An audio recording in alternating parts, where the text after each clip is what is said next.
and welcome to the J-Train Podcast. This is J-Train, Jared Freid, coming to you live from the quarantine cabin up in Harlem with your emails, your stories, your questions. I say it every episode. Let me say it again. Thank you for listening. Thank you for telling a friend. Thank you, thank you, thank you. Now, let me reverse it. I'm looking at you, Mr. Listener. I'm looking at you, Mrs. Listener. I'm looking at you, Ms. Listener. I'm looking at you, Johnny Listener. Tell a friend. That's right. The quarantine cowboy is here. Yeehaw! With your emails, and we're going to answer them. And we got the coronavirus rant of the day, and we're going to do the charcuterie chat, and we're going to do the luxury lounge and your quick hit questions. All you gotta do, ooh baby, is tell a friend now. Tell a friend, tell a friend and friend. And all you gotta do, sweet baby, is tell a friend now. Tag a bitch, tag a bitch, tag a bitch, tag a bitch. That's right. We're here every single day. That's what we do. Let's get to the emails. jtrainpodcast@gmail.com. jtrainpodcast@gmail.com. Woo! How do I get over my last guy when I can't meet anyone new during the quarantine? Jared, thanks so much for all the extra content. I recently stopped talking to a guy I was seeing who refused to commit and clearly only wanted to hook up. The issue is that the hookups were very enjoyable and I can't move on. / find anyone new to talk to since all the bars and everything are closed. Is it worth trying dating apps right now? I need to squash the loneliness and keep myself from texting them. Yes, yes, yes. Dating apps. DMs, text to people that you never thought you would have done. Now is the time to take a shot because right now, every conversation can be had out over the phone and you don't need to do anything. Here's what happens on a dating app. Hey, how are you? Good, how are you? Oh, what are you doing this weekend? Oh, I had a good weekend. How was your weekend? Conversation. Now it gets to a point you have to go on a drink. You have to. That's what the normal usually thing is. You have to go on a drink and you're sitting there going, ugh, do I want to go on a drink with this person? Do I want to leave my couch? Do I want to leave my apartment? The beauty of the quarantine and the coronavirus, if there's any beauty in it at all, is that you can keep going and seeing if this conversation is worthy of continuing. You can jump ship earlier. So you should go on these apps, meet new people, meet new friends, not meet new friends, but meet new people, meet and go through the conversations. Get a little weird. Take some shots. Here's the thing. You were going through dating apps before this whole debacle as if there was something to lose. Shouldn't this let you know there was nothing to lose the whole time? Shouldn't this whole thing let you know that the people that are going to be there for you will always be there for you, and the people who are fakes aren't answering your texts right now? That's what you're being face-to-face with. That's the big change. So yes, get on the dating apps. Yes, pull out the vibrator. Yes, pull out the dildo. Yes, sit on the shampoo bottle that you've been wondering if it fit up your ass. Do everything. Why not? Now's the time to get a little weird. Say the thing you were afraid to say. Say the thing that you thought, oh, I don't want to be too much. There's no such thing as too much. The world has ended. We are in post-corona times. It is time to stop blaming. Well, here's the thing that it is illuminated. There was nothing you could say that was too weird. It was just you, and they didn't want to deal with you. So they moved on. That guy that you were seeing that didn't want to commit, it took you 7 extra months to figure that out. But if you were in Corona times, you would have said, hey, are you going to come over? And they would have gone, I don't know. And then you would have gone, oh, you're not really the one. jtrainpodcast@gmail.com. jtrainpodcast@ gmail.com. Hey, Jared, big time fan. We just saw Hinge post the ridiculous challenge on Instagram. We feel like this would be just the salting on the wound.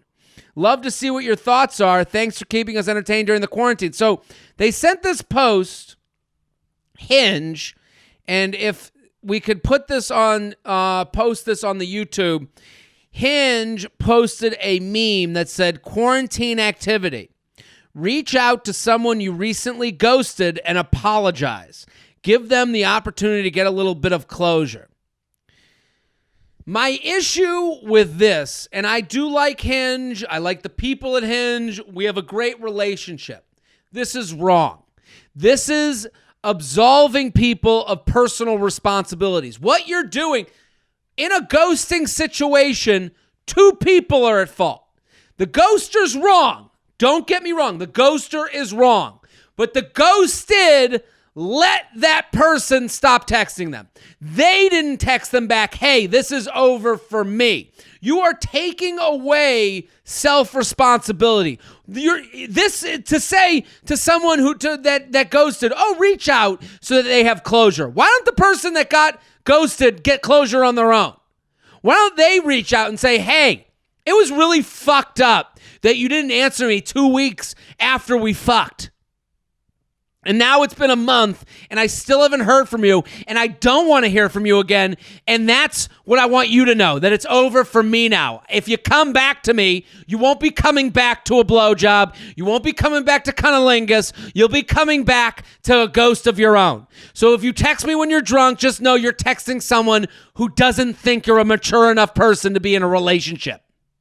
That's the real thing you should be saying to people, Hinge. Hey, if you feel you've gotten ghosted, text the person who ghosted you that it's over for you. Because this insinuates that all of us are just weak vessels just waiting to get ghosted. Nah. Two people in a relationship. Two people to ghost. Two people to fuck. Two people to suck. Two people to lick. That's how many people it takes, and it takes two people to ghost. So you, person who got ghosted, stop to say to the people that, what do you think, Hinge, what do you think? You're teaching people how to be better human beings? They had parents. They weren't raised by wolves. They're embarrassed. They know what they did. Your nudge over Instagram isn't going to get someone to go, you know what? I hadn't thought about it. I should reach out to that girl. All your nudge is going to do is get someone to reach out that never really hated the person. They were just embarrassed that they had to break up with the person because they didn't like them enough to go over the hump. Ghosting is narcissism. Ghosting is saying, well, that person can't handle losing me. That's what ghosting is. It's someone thinking that they're such a catch that the other person can't handle the idea that they were just someone they wanted to fuck. JTrainPodcast@gmail.com. JTrainPodcast@gmail.com. Reaching back out. Hi, Jared. Back in December, I reached out to a guy I used to work with. I always thought he was cute and we got along well, but he was dating someone when we worked together, so I never said anything. When I messaged him, he said he was very happy to go out and exchange numbers quickly and set up a date. The day of, he messaged me saying he had just gotten out of a tumultuous relationship, unclear if it was the girl he was dating when we worked together, and he was feeling anxious about starting again. I told him no problem and thanked him for being honest, and we haven't talked since. Now that we're quarantined and it's been 3 months, 3 months later, now that I'm coming back to my phone and thinking of who hasn't told me no, I don't fucking hate you, I've been thinking about it again. He hasn't looked at my Insta stories or liked any of my posts, but I wonder if that's because he's not been not too active on social media and doesn't want to give the wrong idea. Wondering what your thoughts are and if I should reach back out or not. Thanks. Stay healthy and safe. Here's what I'll say. Every guy that you approach with, hey, I used to like you and I just wanted to put it out there, will take you in. Men with pussy are a lot like caring foster homes. We'll take you in for some time. Jess, is that what it's called? What is it, a foster home? What's the one that's before you go to where you were adopted? Okay. Men are like foster homes. We'll take all pussy that's out there running around. We'll take you in. We'll hug you. We'll tickle you. We'll tell you how pretty you are. But you can't stay forever. That's the reality. You have to be sent along. So for this guy, when you reached out to, because growing up, men were told, were denied so much. And I know boo-hoo men, you got denied. But I'm just saying, if we're going to give women the ability to blame society for the Disney movies and all this, we should give men some ability to blame some of society's ills on themselves, on how they act in relationships too. Men were told, we've been putting ourselves out there to fuck. You gotta fuck. You gotta find a girl. You gotta fuck. You gotta fuck. You gotta fuck. And then you put yourself out there and you got turned down. That the minute someone says, hey, I'm ready to fuck, you go, get over here. I gotta eat. Oh my God. I'll take whatever I can. And then what we do is we take it in and then we sparse out after we realize we don't need it or want it. So we will take in all comers to come. So my point to her is he was very nice when you reached out. No guy, when you say, hey, I was really attracted to you, and then he got to the point of the date and he said, you know what? I got to give it up. You know what? This thing is still going on.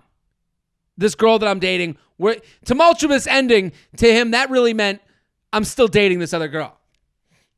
So I understand why now you're thinking of him because he was just nice enough. He's always going to be just nice enough. He's always going to seem like no guy is going to get the text from you saying, hey, you know what? I've been thinking a lot about, that when we work together, you're really good looking. I think we should go for a drink. No guy's going to go, no, ugly bitch, get out of here. Shoo. No, you're not a stray cat. You're a foster kid. We'll take you in. We'll let you suck at our teat. And then we'll go, you got to go with a real family now. Someone's got to adopt you. You can only stay here so long. JTrainPodcast@gmail.com. JTrainPodcast@gmail.com. COVID Hinge Convos. JTrain, longtime listener and fan of everything you do. Thanks for the endless daily content. It's officially part of my daily schedule. Please never stop. I'm a single 26-year-old who's been casually dating different guys for the last few years. I've used the apps before, but usually wind up deleting my profile once I realize I keep finding the same kind of guy who isn't looking for what I'm looking for. I've been off the apps for a few months, but got back on recently to see what the dating scene is really like during social distancing. Below is the first convo I've had since getting back on the apps a few days ago. It's always a red flag when a guy... Okay, so let's see. We'll read the conversation. So the guy writes to her, illegally downloaded movie and avoid corona together? ? She writes, I've been dying to see that Invisible Man movie. He writes, not to brag, but I can make that happen if you want to come over. She writes, that might be my best bet if Google fails me this weekend. Trying to space out all my exciting activities, He writes, wow, can really tell you want to hang out with me. With a sweaty emoji. She writes, yeah, haven't convinced me yet. What can I say? He writes, access to any movies or show you want to watch and cuddling with me isn't enough? She writes, the whole complete stranger thing has something to do with it, LOL. He writes, what's a life without risks? When you get here, send all those alert things to your friends, letting them know where you are. She writes, you just have all the answers, huh? He writes, I usually do, haha. And then he writes again, so when are you free? She writes, it's always a red flag when a guy's idea of a first date is a Netflix and chill. But am I crazy for thinking this is especially a larger red flag during this time of quarantine and everything? I've listened to you enough. I know this guy probably only looking to hook up and be social media friends for the rest of our lives, and that's not what I'm interested in. But I feel like a lot of girls can relate to the convos like these. So I'm wondering if there's any other way to talk to these kind of guys. After he sent that last message, my initial reaction was to respond, but I honestly don't even think it would be worth trying to reason with the guy. I'm excited to hear what you think. There is no point to reasoning with this guy. His first message is, he goes, illegally downloaded movie and avoid corona together. His first message is, come over. I don't want to go over with anyone that their first message is come over.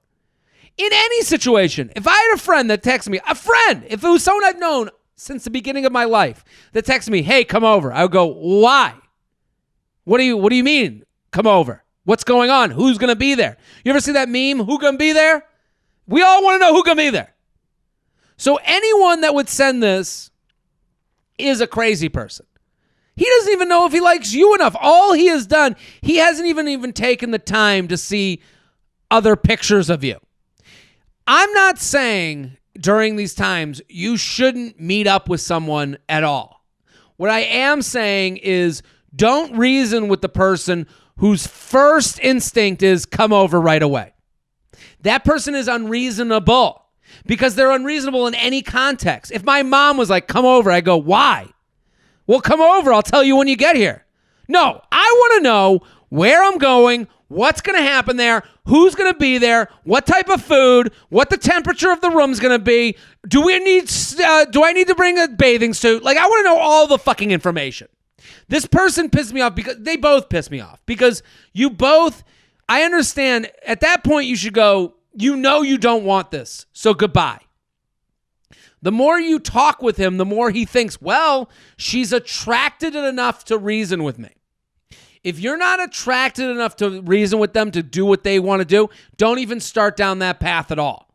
Because in his mind, you have to understand in his mind, this is all attraction based. He is attracted enough to fuck you. Not enough to talk to you, not enough to get to know whether the hour at his place is even worth it. Just enough for you to walk in, take off his pants, and fucking come. That's how much, because he's put that much effort into sussing out who should come over. This is the same to me as going on Facebook and going, who wants to come over for a movie? It's like, dude, really? All 1,000 of your Facebook friends? You don't care who says yes?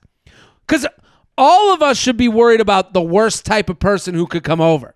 If he's not worried about the worst type of person that could come over and spend an hour of his life with, then he doesn't give a shit who it is. He just wants a vessel. But you should also stop talking to a person like this. This is not worth your time. You have to understand that just because these people exist out there, that doesn't mean that they're the only one out there. Just because there's someone writing to you, hey, let's coronavirus and chill, doesn't mean just because they talk to you, doesn't mean no one else will talk to you ever. Get rid of this guy. Get to the guy who goes, hey, what have you been doing? Takes an actual interest. jtrainpodcast@gmail.com. jtrainpodcast@gmail.com. Hey, Jared, love the podcast. Listen every week. I've been to your show with friends. We've all had such a great time. I'm writing to you because I've been talking to a guy recently who I was seeing in the fall. In the fall, he had just gotten out of a long-term relationship and realized it was too much too soon when we ended things. Right before COVID, we ran into each other and began going on dates and hooking up again. He's always been bad with his phone, which usually doesn't bother me, but during a time where we can't see each other, it does. The last time we hung out, we had a conversation about how we both liked each other and wanted to keep communicating during this time. We are also taking things slow. We are both quarantining in our family homes. I sent him this text after listening to a recent podcast of yours and got this response. I'm so confused by this text. What does it mean? Also, I know he still works late even at home, but his delayed responses mean anything, or is he just a bad texter? Do you have any advice on anything to say, or should I just wait it out until during this weird time? Thanks for all your help. So to review, they hooked up in the fall after his breakup. They didn't want to get serious. They ended things because he didn't want to get serious. They run into each other, so then they start dating and hooking up again. COVID happens. Now they say they like each other and we'll see where it goes. She writes, LOL, how can you focus with that? He writes, not well, haha, what's up?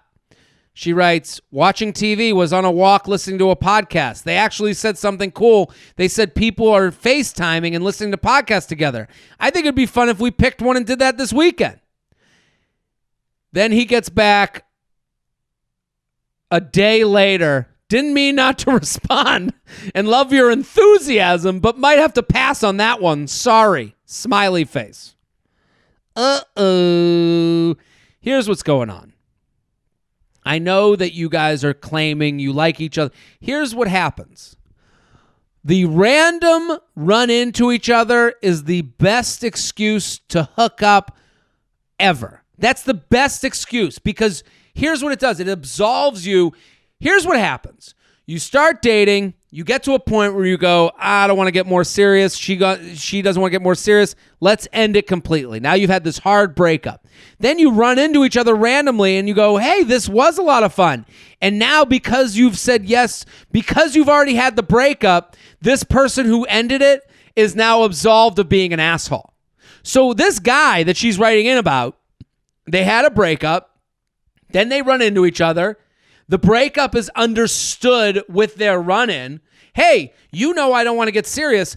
Because now when they bring it up again down the road, you can go, hey, I told you I didn't want to get serious the first time we dated.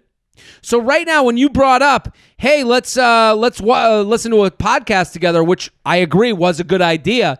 He's saying, I want to be hooking up, but I don't want to be that serious.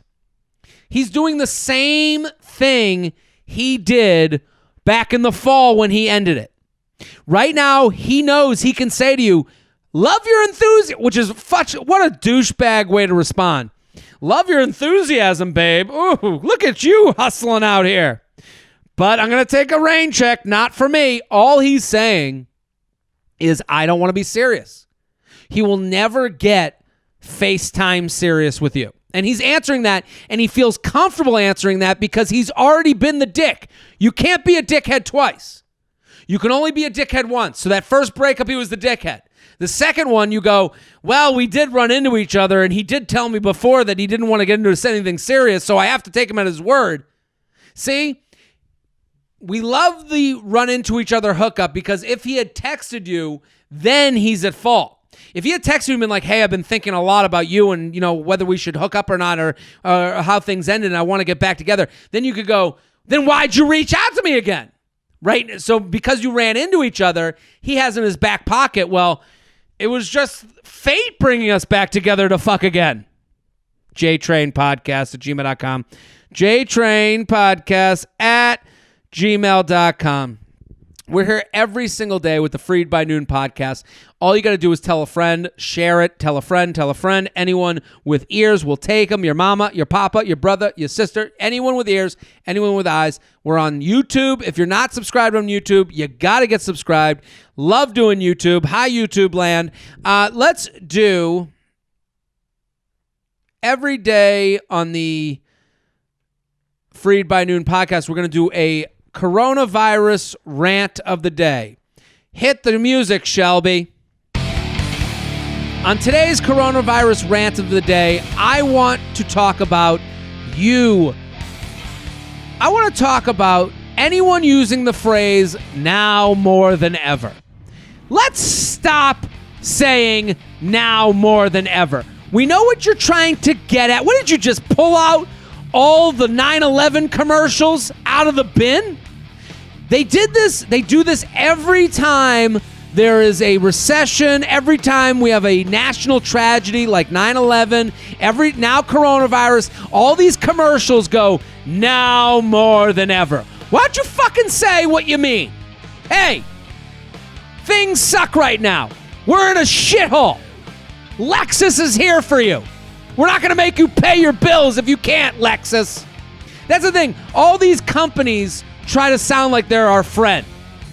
Like McDonald's, now more than ever, you need a McGriddle to make yourself feel better, and we won't charge you for the Grubhub fee. And what happens is, when these companies start using the phrase now more than ever, now every idiot feels free to use it. Now all your influencers are putting now more than ever. You need the Fit Tea to feel good about your eating decisions. And then it gets to the point, now more than ever becomes this fucking slogan of when times are bad, where I know I'm getting sold by someone. And it gets to the point where there's 5-year-olds going, hi, Jared, now more than ever, I need a bottle with my formula. It's like everyone is just copying the commercial writer that we heard say it better than us. So now we're all walking around doing Hearts and prayers now more than ever. Per your email. Hopefully all is well. Checking in on you. Now we all sound like the beginning of a fucking email. Now more than ever is time to stop using now more than ever. It's over. Now more than ever. Because all they're trying to say is, I don't want to say what's going on. I just want to hint at, I know things are shitty. Well, now more than ever, things aren't shitty for you, Mr. Lexus. Things aren't shitty for you, Mr. Mercedes. Things aren't shitty for you, Mr. Amazon. Thanks, Mr. Whole Foods, now more than ever. That's today's coronavirus rant. We're here every day with your coronavirus rant of the day. Send yours in, jtrainpodcast@gmail.com. jtrainpodcast@gmail.com. Let's do the luxury lounge. Luxury lounge is something I do on my Patreon. What's a Patreon? Patreon is a platform where artists and content providers like myself can put out extra content for money. Okay? $5 a month, you get an extra 2 podcasts a week plus video plus blogs. So if you want that, go to patreon.com/JaredFreid, patreon.com/JaredFreid. Every week on my Patreon, we do a thing called Luxury Lounge. Let's go to the lounge, Shelby. Hit the music. Luxury Lounge is when you get to complain about something that you can't really complain about. Today I'm going to complain about, because there's other things going on now more than ever. Today I want to talk about the Apple TV remote. The Apple TV remote is the worst thing to ever happen to me in my entire life.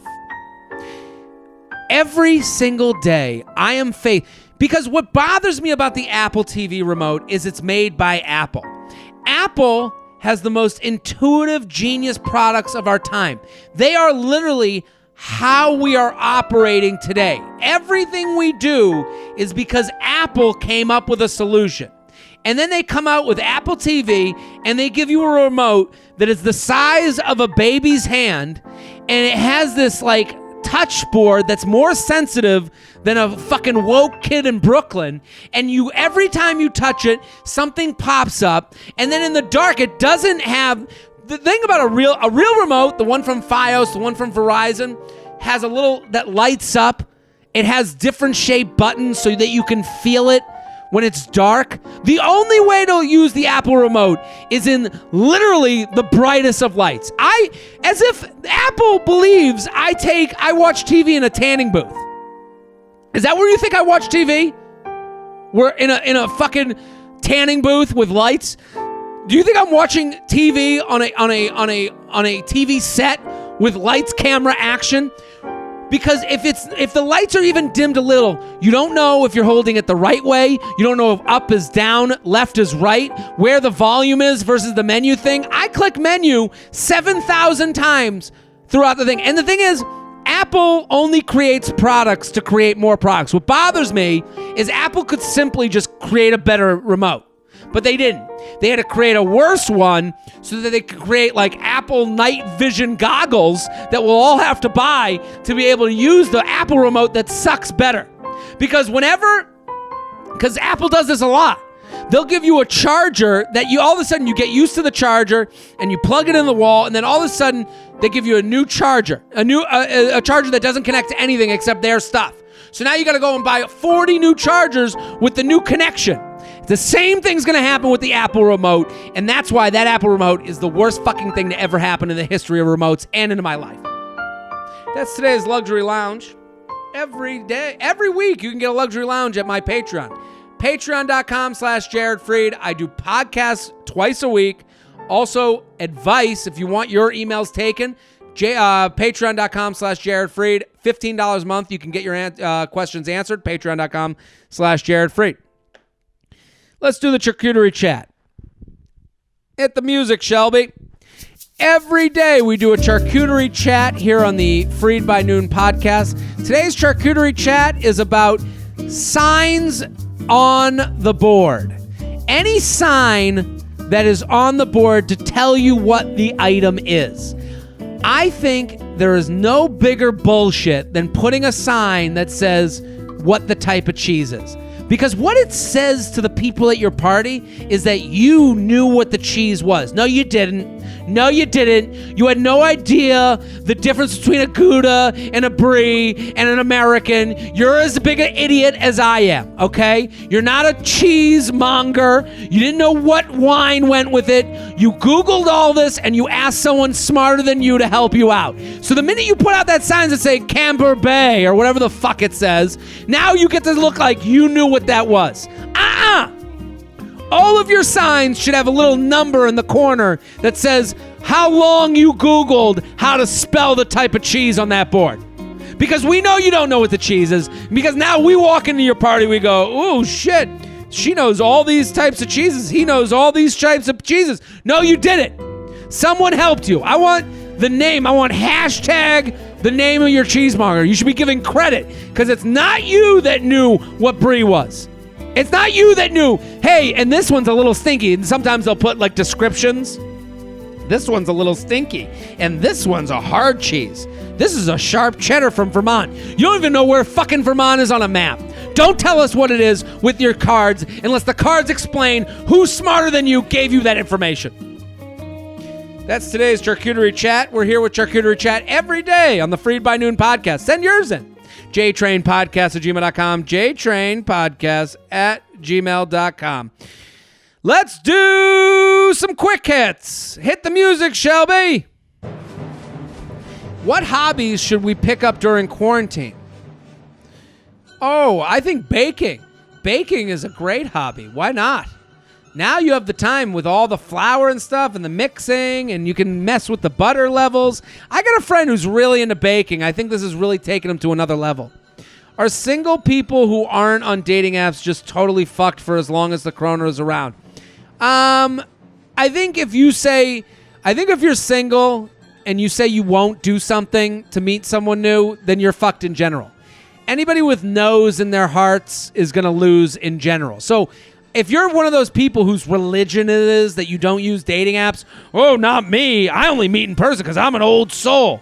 Well, why don't you and your old soul stop using your phone to email? You and your old soul stop drinking flavored sodas that are delicious. Why don't you and your old soul stop having vodka? Hey, old soul, why don't you go start making bathtub alcohol for your drinks? You're such an old soul. How to get along with sister-in-law. I think admitting that you don't get along, that helps. I think going to your sister-in-law and being like, hey, it feels like I now that like with what's going on in the world, I hate having bad mojo with someone, and it feels like we have bad mojo. And then they can go, no, we don't. They can lie to you. No, we don't. Then you go, okay, so can we stop, then let's be cool. Let's go for lunch. If we don't have bad mojo, do you want to go for lunch this week? Be the person that goes through awkward, not around awkward. Is now a good time to get back on the dating apps? Yes. What do you mean when you talk about Jamila Jamil? I am someone who very early on was anti-Jamila Jamil. To me, Jamila Jamil is someone who is a professional at gaining a following off of looking like a good person online, which is the easiest place to look like a good person. Go Google everything you want about her. Google her and Michelle Collins and look what she had to write about her. Jamila Jamil is someone, I'm not saying she's a bad person. I'm saying her business is built off of the incentive to sound like a good person and make other people evil. I just need tips on staying sane while my roommate's boyfriend quarantines with us. Become friends with the boyfriend. The boyfriend knows a bunch of other dudes that could be introduced to you, and if you like your roommate, then your roommate's boyfriend's friends are going to be people that you're probably going to like too. Why don't you guys have a happy hour together? Do margaritas. How do you enforce shoes off in the house with the live-in boyfriend during quarantine?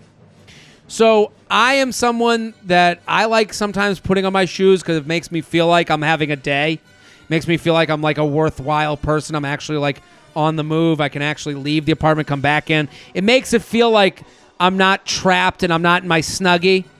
What I would say is you should have a no shoes, no socks policy. When you have socks on, it feels like you should be in your bed wrapped up in a blanket. At least when you are barefoot or shoes, I feel like I can actually do things. That's me. Best thing and worst thing about sheltering with your girlfriend. The best thing is that we have fun and we laugh a lot and it's someone to talk to and we love each other and everything's great. There's really no worst thing. I mean, she hates TikTok and I'm trying to learn TikTok, so it's really hard to learn TikTok while someone gets annoyed every time I open it. Has anyone checked on Shelby during the quarantine? Shelby, are you there? Speak to us, Shelby. There it is. We checked in with him. Scared I'll be fatter than the profile pics after the quarantine. Should I stop swiping? No. We're all going to be fatter. Who cares? Here's the thing. The idea that someone doesn't look like their profile picture, that whole talk is way louder than the reality. Everyone knows what you look like. And your pictures on the profile are not that much different from you. And that is just something people scream about because it's interesting to talk about at a brunch. That's the thing that everyone can complain about and go, oh, you're right. It's not as big a problem as people make it out to be.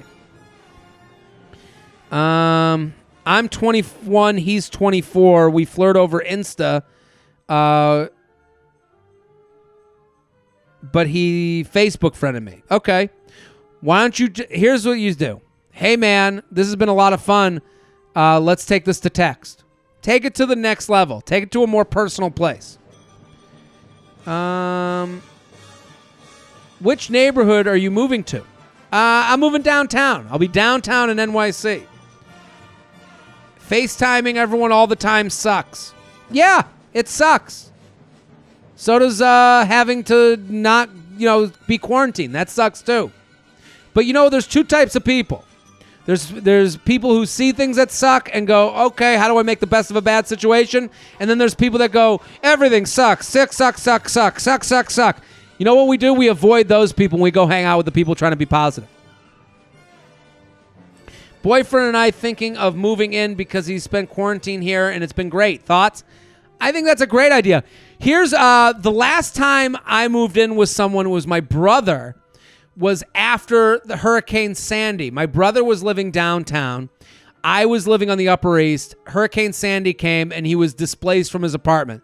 So then he slept on my couch for the next maybe 6 weeks because then his apartment lease ran up. And it was through that interaction that I saw, oh, okay, we'd be good living partners. Yeah, living with someone is always going to be hard. Living with someone is always going to be a little awkward and but as long as you see the dynamic. Now you're getting a chance to see the dynamic. Why not? The run on sanitizer and cleaning supplies confirms most are normally filthy. No, I don't think that's the case.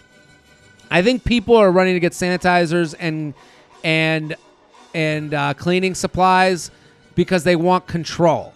They are in a place where they don't know what the future will bring. They don't know what the future will have. They don't know if their jobs are going to be okay, their relationships will be okay. The one thing they can do is make sure they got enough toilet paper if they have diarrhea. And that makes people feel better. I get that. I don't think you should be ripping it out of someone's hands so that they don't have any.